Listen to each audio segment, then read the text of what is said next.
Hi everyone, this is Antonio, the other half of the BlackOUT Art team, and this is the second installment of Coronavirus Diaries, which is basically just our hot takes and reflections on this weird, unique, surreal situation that we're all finding ourselves in, and an outlet for that, you know?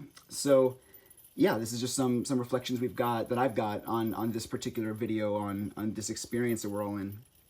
So first, I think that this social distancing has basically made all of us collectively into millennials.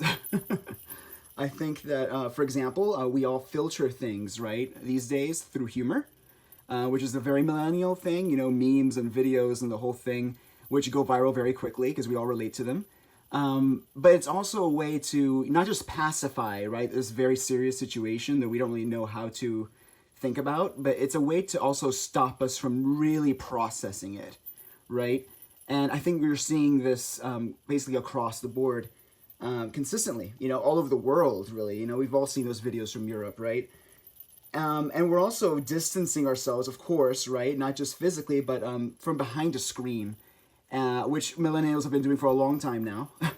But we're seeing now it's not just a millennial thing anymore. Everybody's basically forced to live through their daily experience in some way through behind a screen, and that's the way we find connection now. So it's living through this kind of shared detachment that we all have now. And I think that's an interesting phenomenon. We, you know, basically through all of this, right, this is a temporary moment, which was, you know, totally unimaginable just a few weeks ago, right? But now everything's changed, right? And we don't know how long. It's for the foreseeable future, right, is what we keep hearing.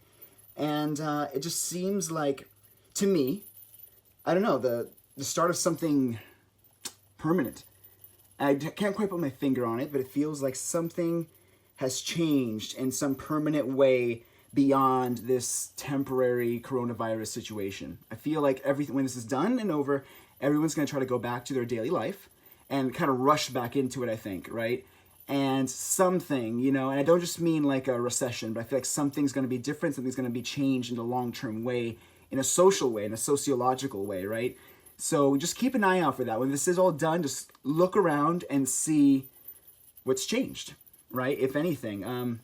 I don't know, it feels like something in a deeper psychological way, something that runs and feels big through kind of everybody, you know, like, you know, I don't know. We'll see. I've noticed something about the suddenness to how this all happened. It wasn't just a gradual thing, but it's like a suddenness, right? Just out of the blue, all of a sudden, we're all stuck in our houses.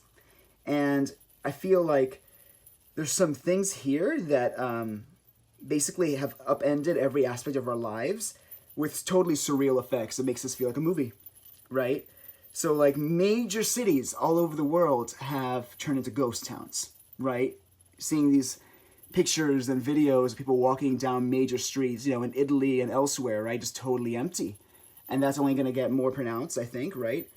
We're going to see more of that, not less, before this goes away. And I think also politically, right? Like all of a sudden, there's all these blurred political lines that people don't mind crossing after years and years of we're fighting over things. Now everyone's rushing, you know, to outdo each other on spending the most and doing the most.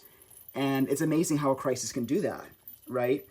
So, and it just seems to continue more so by the day, right? Some other thing that seemed impossible a few weeks ago, all of a sudden, Washington's bending over themselves to do it. And then also pollution, right? I mean, pollution, something that, you know, activism, you know, years and decades of activism couldn't get to happen. Now we're seeing just everyone staying at home, right? I mean, look at the water in Venice now.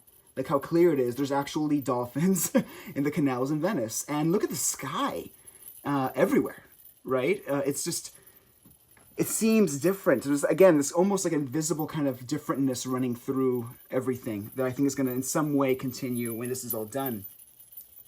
And I think to me, there's something, I don't know, it's like an unintentionally forced upon us, you know, thing that has made all this happen, right? Because there's no amount of activism could have made this level of action happen, which is ironic, right? It was the whole point of activism, to make action happen.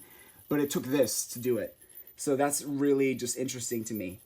But I'm also noticing, and I don't know if anyone else has this experience, but I'm noticing that now that I finally have time, you know, all the time in the world, right? to do what I want, I often can't do the things that I always say that I want to do, but never have time for, right? Like, and there's just so many. It's a very long list. But one of the things, right, is, oh, I'll read more and I'll reach out to certain people who I never have time to talk to, right?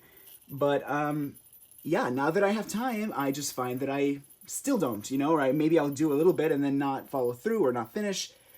But it feels like, I find myself, I don't know, I find myself sort of chasing distraction, I guess, more than anything else, right? Even more than doing anything, truly meaningful, even just self-fulfilling things, happy things.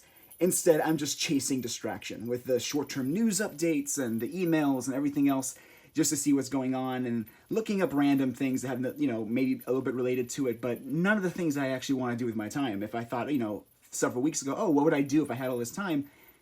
And now that we have it, we don't really do anything meaningful with it, right? And you might see all these articles, right, of like all these resources that are being made available now, right, through the arts and through Ivy League institutions, and we still, I have them, I keep those tabs open, but I haven't actually used them yet. But yeah, it's almost like that classic Twilight Zone episode, right? Time Enough at Last, right? Where the guy's stuck in there and he loves books, and finally he's trapped in this place where there's nothing but books and his glasses breaks. The difference, of course, is that there he couldn't help his glasses breaking. But here we totally have choice, right? And we still choose not to do, or at least I choose not to, usually do what it is I want to. And it's just another weird phenomenon with all of this, the way psychologically each of us deals with it. And yeah, it's just such a surreal thing. It really is. So really, if you only just started to use this time to reflect through this project of ours, that we as BlackOUT Art are doing, Coronavirus Diaries, we're encouraging that. We want this to be something that captures this unique moment in time, not just for history, but also for art, for culture. See the way that it impacts things beneath the surface too, because this is a very beneath the surface thing. We're spotlighting this and we're taking the time to capture it. And yeah, so if you relate to this or are just fascinated by this whole phenomenon, this whole surreal situation like we are, feel free to join us on this totally surreal ride that we're calling Crisis Art, right? And just like the general direction of contemporary art overall, this new experiment really is totally just an interactive and free-flowing procedure to just capture what this existence and this experience of living in this totally weird moment in time is like. So let's see where this takes us. Thank you guys for joining us.